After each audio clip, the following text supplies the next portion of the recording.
বিশ্ব স্বাস্থ্য সংস্থা থেকে পুতুলকে সরাতে পররাষ্ট্র মন্ত্রণালয়ের চিঠি। বিএনপি নেতাকে হাইব্রিড ডাকাকে কেন্দ্র করে ভৈরবে ফের সংঘর্ষ। রাজনীতি এখন আর রাজপথে নেই বললেন ব্যারিস্টার পার্থ। নির্বাচন ও সংস্কারকে পরস্পর বিরোধী অবস্থানে দাঁড় করানো ভুল বললেন জোনায়েদ সাকি। এবং সর্বশেষ জানাবো, মুক্তির অপেক্ষায় 90 ফিলিস্তিনি, জানা গেল যত অজানা তথ্য। শুনছিলেন সংবাদ শিরোনাম, এবারে বিস্তারিত। বিশ্ব স্বাস্থ্য সংস্থা থেকে পুতুলকে সরাতে পররাষ্ট্র মন্ত্রণালয়ের চিঠি। সাবেক প্রধানমন্ত্রী শেখ হাসিনার মেয়ে সায়মা ওয়াজেদ পুতুলকে বিশ্ব স্বাস্থ্য সংস্থার আঞ্চলিক পরিচালক পদ থেকে সরাতে পররাষ্ট্র মন্ত্রণালয়ে চিঠি দেওয়া হয়েছে। দুর্নীতি দমন কমিশন থেকে এই চিঠি পাঠানো হয়েছে বলে দুদক সূত্র নিশ্চিত করেছে। রবিবার এক ব্রিফিংয়ে সাংবাদিকদের এক প্রশ্নের জবাবে দুদকের মহাপরিচালক মোহাম্মদ আক্তার হোসেন বলেন, সায়মা ওয়াজেদ পুতুলের দক্ষিণ পূর্ব এশিয়ার আঞ্চলিক পরিচালক হওয়ার যোগ্যতা না থাকা সত্ত্বেও WHO এর আঞ্চলিক পরিচালক পদে বসাতে সাবেক প্রধানমন্ত্রী শেখ হাসিনা তার নিজের ক্ষমতাকে অনৈতিকভাবে ব্যবহার করেছে। এই অভিযোগের প্রাথমিক তথ্য যাচাই শেষে এখন অনুসন্ধান চলছে। গত 15 জানুয়ারি সায়মা ওয়াজেদ পুতুলের এই বিষয়টি অনুসন্ধানের সিদ্ধান্ত নেয় দুদক। অপর এক প্রশ্নের জবাবে তিনি বলেন, সায়মা ওয়াজেদ পুতুলের বিষয়ে অনুসন্ধানকারী দল যেখানে যেখানে প্রয়োজন সেখানে চিঠি দেবে ও প্রয়োজনে ব্যবস্থা নেবে। অনুসন্ধান শেষে এই বিষয়ে বিস্তারিত তথ্য দেওয়ার কথাও জানান তিনি। বিএনপি নেতাকে হাইব্রিড ডাকাকে কেন্দ্র করে ভৈরবে ফের সংঘর্ষ। কিশোরগঞ্জের ভৈরবে ওয়ার্ড বিএনপির এক নেতাকে হাইব্রিড ডাকাকে কেন্দ্র করে ফের দফায় দফায় সংঘর্ষ হয়েছে। এতে উভয় পক্ষের অন্তত 15 জন আহত হয়েছেন। ভাঙচুর করা হয়েছে বেশ কয়েকটি দোকানপাট। স্থানীয় সূত্রে জানা যায়, পৌর শহরের চন্ডিবের এলাকার উপজেলা স্বাস্থ্য কমপ্লেক্স হাসপাতালে চিকিৎসাধীন ছিলেন কুলিয়ারচর উপজেলা বিএনপির এক জ্যেষ্ঠ নেতা। শনিবার দুপুরে তাকে শুভেচ্ছা জানাতে চন্ডিবের এলাকার বিএনপি নেতাকর্মীরা লোকজন নিয়ে জড়ো হয়। এ সময় 9 নম্বর ওয়ার্ড বিএনপি যুবদল সভাপতি আক্তার মিয়ার পক্ষের লোকজন ও পৌর শহরের 9 নম্বর ওয়ার্ড বিএনপির সাবেক সভাপতি আকবর মিয়ার ছেলে ওয়ার্ড যুবদল নেতা শফিকুল ইসলামের লোকজনের মধ্যে কথা কাটাকাটি হয়। এক পর্যায়ে শফিকুল ইসলামকে হাইব্রিড নেতা ডাকাকে কেন্দ্র করে দুপক্ষের লোকজনের মধ্যে সংঘর্ষের ঘটনা ঘটে। এ সময় গুরুতর আহত হন যুবদল নেতা শফিকুল ইসলাম সহ বেশ কয়েকজন নেতা। খবর পেয়ে থানা পুলিশ ও বিএনপি নেতারা ঘটনাস্থলে গিয়ে সংঘর্ষ নিয়ন্ত্রণে আনেন।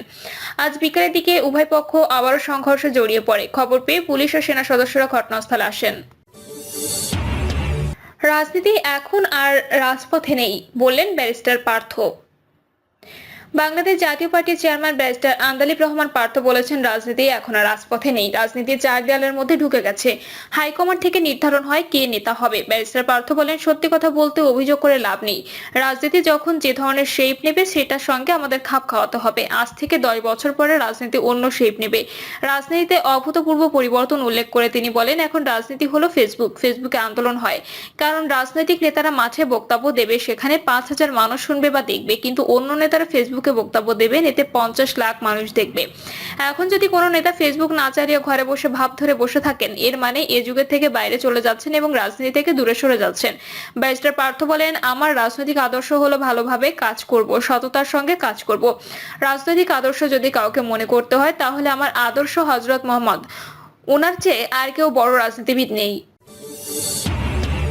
নির্বাচন ও সংস্কারকে পরস্পর বিরোধী অবস্থানে দাঁড় করানো ভুল বললেন জোনায়েদ সাকি।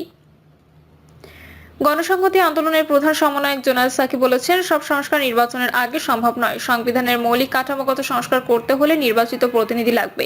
নির্বাচনের জন্য যেমন সংস্কার দরকার, তেমনি সংস্কারের জন্য নির্বাচন দরকার। যারা নির্বাচন ও সংস্কারকে পরস্পর বিরোধী অবস্থানে দাঁড় করাচ্ছেন তারা ভুল করেছেন।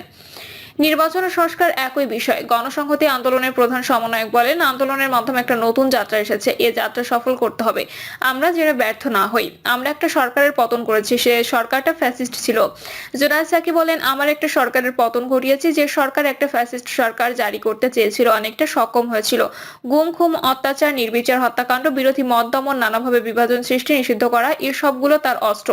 17 বছর আওয়ামী লীগ তাদের নিজেদের সমস্ত অপরাধ সেগুলোকে তারা বুঝে দিতে চেয়েছে, বাকি সবার অপরাধকে তারা খুঁজে বের করেছে।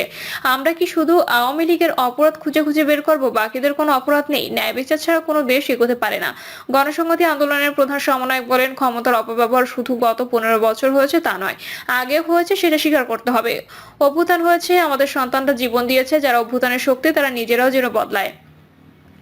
গত 5 মাসে যা দেখছি, ক্ষমতার প্রতিদ্বন্দ্বিতা হবে গণতন্ত্রের মধ্য দিয়ে। ক্ষমতা প্রতিযোগিতা, জনগণের সম্মতি, জনগণের ভালোবাসা নিয়ে আপনাকে অর্জন করতে হবে।